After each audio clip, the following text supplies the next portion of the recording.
And welcome to our webinar. I'm Erkan Ibrahim. I'll be talking you through the portal just before we get started.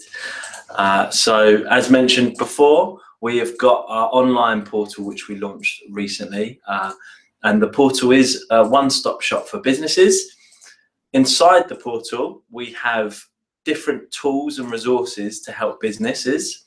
Now those include our webinars, which obviously, like today, you'll be experiencing. And if you are experiencing a webinar for the second or third time, welcome back. It's good to have you returning. And if you're experiencing it for the first time, it's great to have you here. The webinars that we record are all available after they are recorded. So you can either watch them live, where you can engage with the chat and ask questions to our experts, or you can go back and watch them after they've been recorded, which is very useful in itself, and you can share that with colleagues and watch those collaboratively. In addition to the webinars, we also have our resource bank. If we just go and show you that quickly. Now inside of the resource bank are all different topics that are relevant to businesses. So as you can see, we've got the Purple Pound, information on how your business can unleash that, which is worth £249 billion a year. And just to put that into some context, so the Premier League, they generate around £4 billion a year. The construction industry, that generates around £100 billion a year. So the Purple Pound is a massive, massive resource and commercial potential that you can access. There's also information on how to become disability confident, which is obviously the government accreditation, and other bits around inclusive and accessible recruitment, staff retention, and so on. So yeah, please do make the most out of that. And then if we also go and take a quick look at the Conversation Hub, which is our forum where we bring businesses together to discuss key topics and information that's relevant to them. Now, as you can see, that it is actually locked. It's a locked part of our portal, but you can actually get in there and engage and network and ask experts questions, as we are offering a 28-day free trial. The 28-day free trial is really simple. You just fill out some brief contact details and then you have access for 28 days. And after the 28 days, you can either let us know and we can take you away from the portal, or you can carry on for £199 plus VAT for a 12-month subscription. And we do not charge any joining fees either. So that gives you the full 12 months of webinars, all the resources and access to the Conversation Hub. And in addition to our Purple portal, we also have other offers that we use to support businesses. So this is more about more intensive support outside of an online platform. So we have Purple training and workshops, as you can see, which is around developing bespoke training sessions in-house, or you guys coming along to external training delivered by our CEO, Mike Adams, and our Purple Expert Associates externally. We have our Disability Confident Accreditation offer, which is about us coming in and helping you guys to become disability confident, and we can help you at stage 1, 2, or 3 of the process. We have our Purple Jobs offer, which is an online specialist recruitment agency that connects disabled people to businesses. And finally, we have our Purple Partner offer. Now, this is a longer-term partnership with organisations, and it involves more strategy and senior management planning and access to Mike Adams' expertise and our expert Purple associates over those 3 years. So, enough from me. We're going to take a quick pause. And our guests will be coming on in around 1 minute. Thank you very much.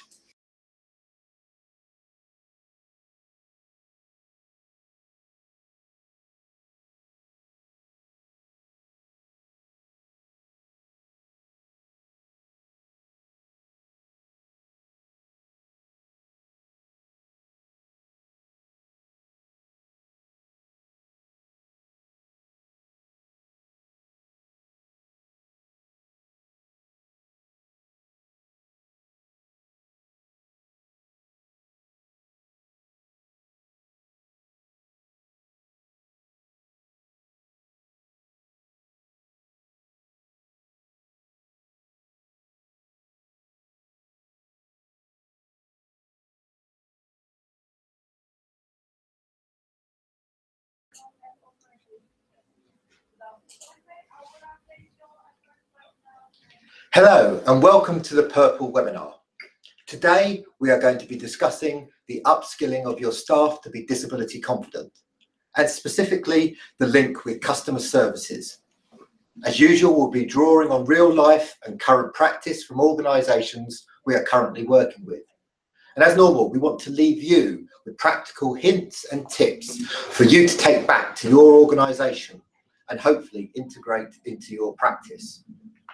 And as normal, we will have a live chat function. So as you're watching, if you have questions, then please complete the live chat and we will pick up those questions and we will answer them through the webinar.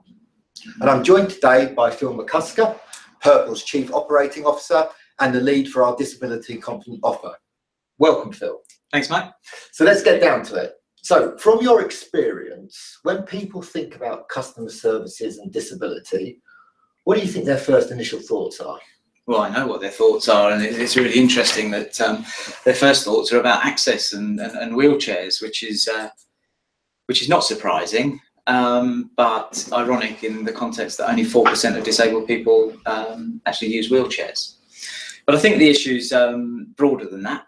And when we actually look at it, let's say in a retail context, and you consider that 3 out of 4 customers, disabled customers will, and their families will have walked away from a brand or a shop or a website because of poor customer service or poor access. So access is part of that. It's a big issue. That's £420 million a week in lost sales for those people who haven't put the effort in. If you add to that as well that 80% of disabled people have a hidden impairment, you've got to start looking at a lot of different issues than just access and the issue about wheelchairs. And if you look at it, the same is true of waiting staff and staff in the hospitality and retail trade. But there are some fantastic examples out there. If you think about the supermarkets and the quiet hours that many of them have put in place for autistic customers, creating a much calmer shopping environment. And we're working with a Premiership football club, and they've got a great example of a music therapy room for autistic customers during match days. So there's some good stuff, but customer service is lagging behind a bit. It's interesting because yesterday I took a call from a TV production company who are doing a program early next year, and it's about it's about waiters and their approach to customer services and disability. And it was really evident that actually what they were figuring on was wheelchair users. And so kind of it has resonance with what you're saying around the audiences we go in automatically think it's about wheelchair users. You shouldn't be surprised about that, Mike. I mean, let's face it, the international symbol of disability is the wheelchair. So that's the image that's plastered in people's minds. So we've got a lot of work to do to break some of those perceptions about the breadth of disability. We have, and I think the other thing we've got to break is that there seems to be a separation between disability awareness training and customer service training. And the evidence I've seen, and anecdotally from the numerous organisations we've been into, is that disability awareness training sits outside of customer service training. Would you agree? I think that's true. I think that's true, Mike, for all the reasons I've sort of said. Yeah. So you are the Disability Confident lead, and you've been into numerous organisations over the last few months. What's your kind of experience, and what areas have you covered? We try and raise awareness about disability, why it's important to the organisation, and then we tackle it from a number of perspectives, and the consumer angle is one of those. We'll have practical exercises, which will include things around accessible communications, around reasonable adjustments and acquired impairments. But it's all about building confidence and challenging myths. But we always start with a quiz. So we've got a number of questions, and sometimes I get called Stato, but a lot, internally or externally. Well, everywhere. We ask the question: what percentage of UK adult population have a disability? And many are surprised. I mean, I don't always get the answer of 19%, which is what it is. That's 1/5 of the population, adult population, and a huge employment pool to draw from. we ask other questions, but it just warms it up and sets a context for people. But we also cover reputation and the importance of looking at your reputation, and affects your recruitment approach overall. So many people, when you think about it from a reputation point of view, many people will deselect themselves from the recruitment process altogether, either because of the perception of the organisation or the sector that they work in, or their own sort of doubts about whether they'll fit into that environment, and yet actually they're missing out on such a diverse mix of jobs from a candidate point of view, and the organisation's missing out on promoting the diverse range of jobs that's within their organisations. So there's a piece of work to be done about how organisations project beyond, but we get into recruitment and retention, and communications. So I've got a slide. Just before you do that, Okay. I just want to go back, because there's the real issue around deselection, and that's the deselection of disabled people into organisations. And I guess my sense is that part of it is their instant thoughts around what that organisation and what that organisation conveys. And I guess instinctively, what it tells me is that the people who need to be involved in upskilling the staff, yes, you're going to come to retention and recruitment in a minute, so HR staff, but actually equally important, or maybe even more important, are your communications, your PR, Absolutely. and your marketing, because that's the front window, front door, front window, whatever, into an organisation. Look, what we're trying to do is we're trying to build awareness, create awareness among employees and organisations at all levels. We're trying to change perceptions, and we're trying to change behaviours. So if that isn't a communications agenda, I don't know what is. And it's critical, because there are pockets of really good practice out there that just aren't being communicated effectively. So that, to get the impact and actually broaden that, broaden the impact across the organisation. It's funny, I did a session on accessible communications a few weeks ago. And actually the challenge, it goes back to your 4% in the wheelchair, that if you're doing imagery, actually the easiest image is a wheelchair, or a white cane or whatever. And actually the challenge that we found, where it really started to engage marketing people and comms people, is how do you convey that 80% have hidden impairments without falling into stereotypes? And so I think we have to find the hooks into engaging a wide range of staff and upskilling them, but recognising, and I want to come to your slide, the HR role, and I think we'll probably talk later about the link with line managers, but the HR role in retention. Yes. Recruitment. Recruitment to start with, though. Yeah. No. Okay. Well, we've got a slide.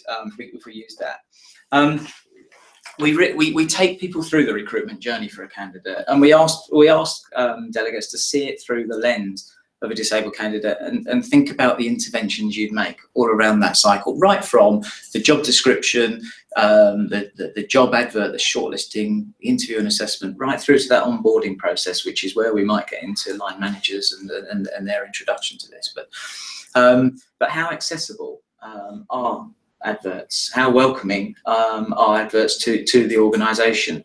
What about the application forms? What formats could we consider for receiving application forms rather than the bog standard online application form? What about the interviews and assessments? And crucially, the confidence and skills of the hiring managers. Because it's just a scary thought that still half of hiring managers still believe a disabled person can't do the job. I mean, that's frightening in itself, and why organisations like us are needed. But if I just come back and pick up one issue, which is assessment. When you came back from a session about 3 or 4 weeks ago, you talked to me about assessment centres. And my perception is that particularly medium to larger size organisations now use assessment centres. And there might be a disconnect between the approach of internal staff to HR and assessment centres. And I just wondered whether or not there has been a move towards thinking, for example, how assessment centres could make reasonable adjustments. Yes, I think that's true, and we're working with a large local authority that's doing just that. But I think there's an important, like you say, there's a potential disconnect. But I think some of the people we're working with are recognising that the HR leads within the organisation and the suppliers that they outsource it to need to come together, and we're working with both sets of both groups in order to sort of bridge that gap. But assessment centres are important, not least, you know, to understand and work out what reasonable adjustments do need to be made, and they need to be reasonable. But you'll remember earlier on in the year the case that went to an employee appeal tribunal, where a trainee lawyer, Terry Brooks, had applied for a trainee lawyer role. She had Asperger's, a form of autism, and was asked to do a multiple choice test. She failed that test, but claimed that actually they didn't take account of her disability. It went to the Employment Appeal Tribunal, and they found that there was indirect discrimination because no reasonable adjustments had been made. So that's a big precedent that's been set now for this issue around reasonable adjustments. It's interesting because it wasn't just about direct discrimination, but as you said, indirect discrimination. And this afternoon, by the way, I am talking to an HR magazine, HR Grapevine, about psychometric testing and whether or not that benefits or disadvantages disabled people. And I'm going to be using the Terry Brooks example. Is there anything else you think I should be telling them this afternoon? Wow, where do you start? I mean, I'll get my pen and pad out if you don't mind. I think what we do in the training is we look at the organisational design, creating an end-to-end process. So you need to consider all aspects of that, so that the organisation is meeting the individual's needs and helping the individual to get the most out of that, to present the talent that they've got. So that doesn't just apply to disabled people, that works across the board. And a one-size-all doesn't fit. It might be convenient to organisations, but it doesn't fit in terms of drawing out the best talent. Absolutely. And I just want to go back to an emphasis on the how. And particularly for organisations who may be listening to this and go, that's all very nice, but does it actually make an impact? Does anything flow from this? And I just thought, from the examples that you've had over the last few months, can you talk about one change, one impact that you've actually seen happen? Yeah, I mean, let me come to that. I mean, what we do in the training is we go through a range of exercises, and some of those might include, for example, what reasonable adjustments would you make if you're going out to recruit for a role in your organisation. We talk about what would happen if someone acquired a mental health diagnosis. We almost encourage the people in the room to have the conversations that they need to have and think through how would they approach certain situations. And I think that's really important. So I've got a lovely example. I mean, the national care organisation that we work with, CareTech, our first Purple partner, she is an area manager in the north of England, and went out for recruitment for a vacancy, and has recruited someone who was deaf. And she fed back a few weeks ago that she'd made the appointment, and she wouldn't have been able to do it if it hadn't been for the training. Because what the training did was to challenge her assumptions and her mindset around the issues, and actually huge success for her. Brilliant. And I think that's probably a segue into my Purple pitch, if that's all right. Just the one sales bit in here, because we have created the Purple portal, which is a resource for businesses to support them with disability issues. And one of the key features is a conversation hub.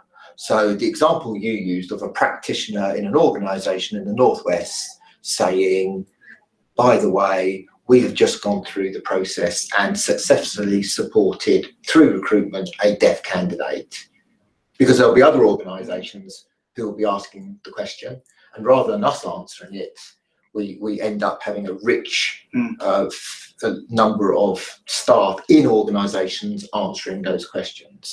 And I've seen many more examples of that alongside access to the webinars. So if you are interested in that, I would urge you to have a look at the Purple portal. And for all new joiners, there's a 28-day free trial. So actually you're not committing your organisation to any funding at this moment in time, but have a look at it. Right, sales pitch over. Okay. Back to the questions. I'm conscious of time. But I think there is an issue about our role and responsibility in building capacity in organisations. As a consultancy, it is in our interest to progress organisations, and part of that is actually to build capacity in those organisations. And anyone who knows anything about disability, there is so many organisations that need support. And one of the ways to do that is through training the trainers. And I know you've got some experience of that. Do you want to share that with us? Yeah, we've run train the trainer sessions, and they're really powerful. Quite intimidating as a facilitator, working in front of a group of trainers. You're waiting for that Strictly Come Dancing moment when they put the scores up. I think they call you Mr. Six, don't they? Yeah, I think so. I think the thing about the training is you need to get the same group in the room. So one of the organisations we work with, we had the trainers and area managers, and I think you need to separate those. But working with the trainers was excellent, because what we did was we tested out the exercises, we worked out what worked for them as an organisation, and they could put together a workbook and develop it into an e-learning package that they could then use and cascade within their organisations.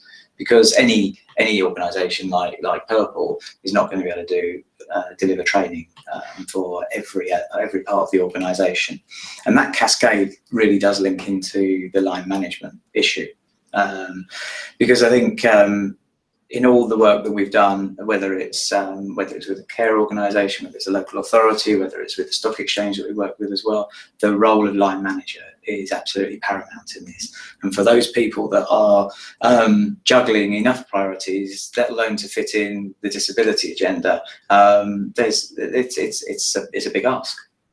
We have to tackle that one as well. Yeah, and I think the one question that always comes up in this webinar, and I will answer it now, is around what does this mean for SMEs who might not have a training department, who might have a 5, 6, 7, 8, 9 women, men, band of staff, and the reality is they still need access to development. Yeah. And increasingly, I think people like Purple and others are drawing on the lessons we learn from the bigger organisations. We'll be able to build what I always call a blended training package, because just the sheer volumes and the way the world is moving, gone are the days of face-to-face for every bit of training, online support, when you need it, how you need it, the handy hints. So just to reassure people out there that this applies to SMEs as much as the kind of mid to big corporates. And I just wondering, because of the viewers and stuff, I want to make sure that we're able to answer some questions that have come in. So have we got any questions? Oh, the questions are being passed, the iPad. Okay. How can I get disability on my organisation's agenda? We're reversing roles here, Mike, so I'll do Okay, that's fair enough. How can I get disability on my organisation's agenda, especially as we are currently focusing on many other equality activities? That's interesting, and I suspect, given my experience recently, that other equality experience is gender and the gender pay gap. So if I put myself in the shoes of an individual staff manager in an organisation, from experience, you need to talk probably at the moment in time to someone in HR who may be the sponsor for disability in the organisation. You might have an equality and diversity department, but I suspect it's either the head of HR or the company secretary, because unless you get a sponsor, it would be really difficult to get things changed. And I would say this, wouldn't I? One of the things you can do is say, look, I've heard of this new organisation, Purple. They can do really good things in turning to organisations. Don't know whether you've seen it, but you might want to get in contact with them. Yeah. No, you just made me think. That's a common theme for me. You know, having that relationship with the head of HR is really important. And if you can get them into one of your first training sessions, it sends a really strong message to the rest of the organisation as well. And I think that's true. And I think, what is that message? And I have been striking in presentations recently, particularly to business leaders, that says the Purple Pound, 249 million, it's a market opportunity. What's coming back loud and clear is, well, before we can start developing strategies to make money, I, as an organisation, just want to make sure we are meeting our legal obligations now, and we are doing the right thing by disabled people, whether they're members of staff or consumers. Yeah. And it may be for the questioner that actually how you couch this is, you know, do we know whether as an organisation we are meeting our obligations and doing the right thing?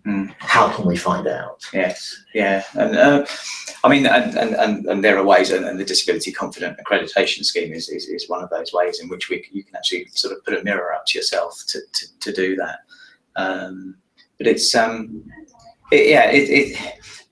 getting disability to the top. It requires a range of different arguments and a range of different ways in which to approach it. And I think the effect on the bottom line is a very powerful argument for the boardroom in terms of moving disability higher up the agenda. Yeah. Okay. So we've got another one here. What would Purple do on a practical level to develop our confidence around disability? I think I go back to one of the points that you made earlier. Is there is a simple diagnosis that we would do working with you and your organisation. Is, you know, one of our board members always says, you are where you are. And I think there's a level of honesty that's needed in terms of an audit of where the organisation is culturally and everything else in relation to disability. And then we think about a bespoke plan that works for that organisation. And you will know, because you've been heavily involved, for some organisations there is an intensity and a focus, and 3 months they've done a lot. And for others it's a more 12-month sojourn, but actually they want to engage more and more people and put in the right building blocks. Yeah, and I think on an individual level, there's some basic stuff that people can do as well. I mean, our strapline is changing the conversation, and it is about having the conversations. We say that, and if you're going to change the conversation, you have to have the conversation in the first place. You have to confront a few fears and a few myths in that process. So if you want to ask a question of a disabled person and you're scared to ask, don't be scared, just ask it. And then we can actually start to change and dispel some of the myths that are around as well. And that comes to, I'm just conscious of time, so our last question, which is the practical advice and guidance. Let me just reaffirm one. If you're scared of having the conversation, don't be, just have it. Yes. And I think out of the webinars we've done so far, the most viewers and the most looked at of the recordings is the one around language and etiquette. Is the one where people do have fear, and they have fear of unintentionally offending a disabled person. And the message was just exactly what you said. Just get on with it, because 99% of disabled people will take it, see it in the context that it was given.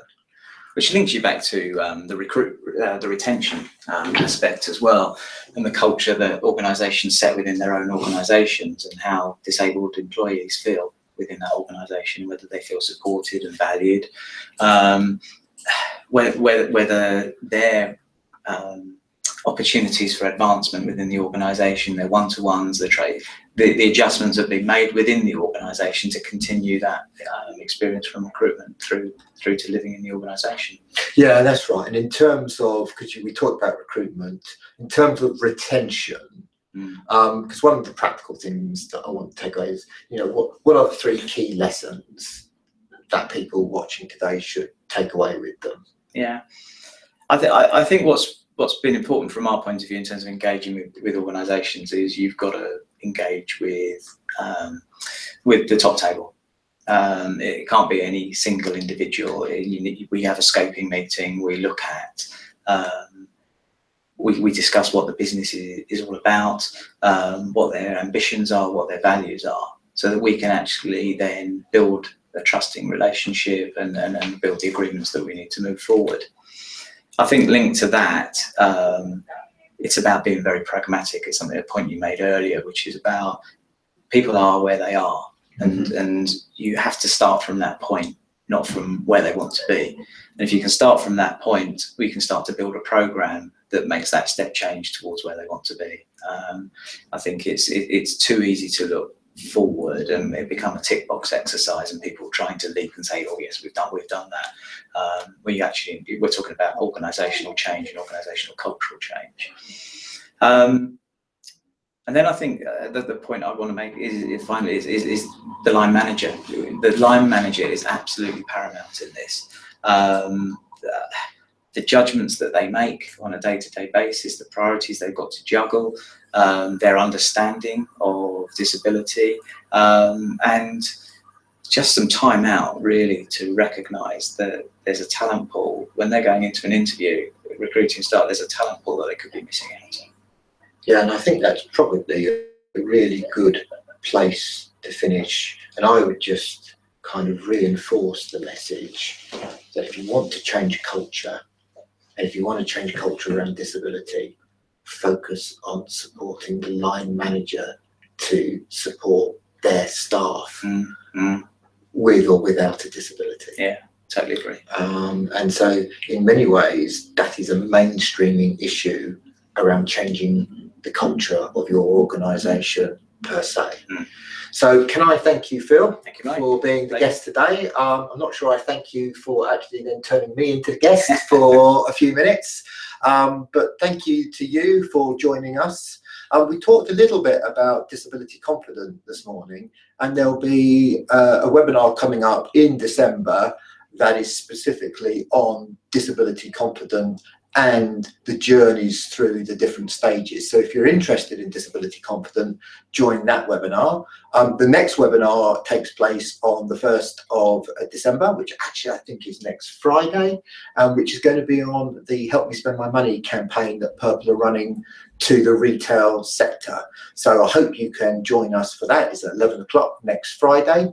And all it says for me is thank you for joining us today, and hopefully see you next week.